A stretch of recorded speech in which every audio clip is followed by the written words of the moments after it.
മതനിരപേക്ഷത നിലനിർത്താൻ ആവശ്യമായിട്ടുള്ള നിലപാടുകൾ സ്വീകരിക്കുകയും അതിനുവേണ്ടി ഏറ്റവും അധികം പ്രയത്നിക്കുകയും ചെയ്തൊരു കുടുംബമാണ് പാണക്കാട് കുടുംബം. ആ പാണക്കാട് കൊടപ്പനക്കൽ തറവാടിനെ ഏതെങ്കിലും തരത്തിലൊരു എന്താ പറയുക മോശപ്പെട്ട രീതിയിൽ വ്യാഖ്യാനിക്കുന്നത് ബഹുമാനോട് മുഖ്യമന്ത്രി അത് ചെയ്തു. BJP സംസ്ഥാന പ്രസിഡന്റും അതേ വാചകങ്ങളാണ് ഉദ്ധരിച്ചത്. രണ്ടുപേരും കോപ്പി പേസ്റ്റ് ചെയ്ത പ്രസ്താവനയാണ് മാധ്യമങ്ങൾ കൊടുത്തത്. എനിക്ക് മനസ്സിലാകുന്നില്ല ഇവർക്ക് രണ്ടുപേർക്ക് എന്താണ് വാസ്തവത്തിൽ പറ്റിയത്. കാരണം 3.5 കോടി മലയാളികളുടെ മുഖ്യമന്ത്രി വാസ്തവത്തിൽ സന്തോഷിക്കണ്ടേ? പാണക്കാട് കുടുംബം തങ്ങൾ എന്നോട് കാണിച്ചിട്ടുള്ള ഒരു സൗഹാർദ്ദപൂർണമായിട്ടുള്ള നിലപാടിൽ, ആ സ്വീകരണത്തിൽ വാസ്തവത്തിൽ ഒരു മലയാളികളുടെ മുഖ്യമന്ത്രി നിലയ്ക്ക് അദ്ദേഹം സന്തോഷിക്കല്ലേ വേണ്ടത്? അത് കൊടുക്കുന്ന മെസ്സേജ് എന്താണ്?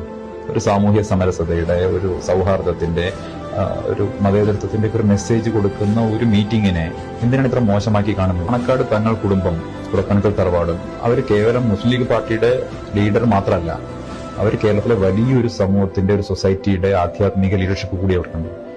മാത്രമല്ല അവരുടെ കോൺട്രിബ്യൂഷൻ, അവരുടെ ഈ കേരളത്തിനെ ഇന്നത്തെ കാണുന്ന കേരളമായി നിലനിർത്തുന്നതിൽ അവരൊരു കോൺട്രിബ്യൂഷൻ, അത് എല്ലാവരും അംഗീകരിച്ചിട്ടുള്ള കാര്യമാണ്.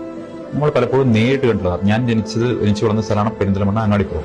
അങ്ങാടിപ്പുറത്തെ തളി ക്ഷേത്രത്തിന്റെ ഗോപുരവാതിൽ കത്തി നശിപ്പിക്കപ്പെട്ട കാലത്ത് അവിടേക്ക് എന്തും സംഭവിക്കാവുന്ന സാഹചര്യത്തിൽ അന്നത്തെ പാണക്കാട് ശിഹാബലി തങ്ങൾ കടന്നു വരികയും അദ്ദേഹം അവിടെ ഒരു സമാധാനപൂർണ്ണമായി കടന്നു വരികയും അവിടെ അദ്ദേഹത്തിന്റെ ഭാഗത്ത് നിന്നുണ്ടായിട്ടുള്ള ഒരു ഇടപെടൽ എത്ര പെട്ടെന്നാണ് ആ പ്രശ്നത്തെ ലഘൂകരിച്ചതും സമാധാനപരമായിട്ട് അന്തരീക്ഷം ഉണ്ടാക്കിയതെന്ന് എനിക്കറിയാം.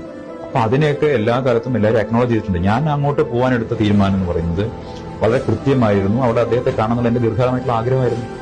ബഹുമാനപ്പെട്ട കുഞ്ഞാലിക്കുട്ടി സാഹിബ് അടക്കം അവിടുത്തെ MLA, Mannarkkad MLA ഷംസുദ്ദീനും, പെരുന്നോൺ MLA Najeeb Kanthapuram, PK Firoz അടക്കമുള്ളവർ, മഞ്ചേരി MLA അടക്കം എല്ലാവരും, രാജ്യസഭാംഗം ഹാരിസ് ഉൾപ്പെടെ എല്ലാ ആളുകളും ഉണ്ടായിരുന്നു. അപ്പം അവർ വന്നിട്ട് സ്വീകരണമൊക്കെ വലിയ സ്വീകരണമാണ് തന്നത്.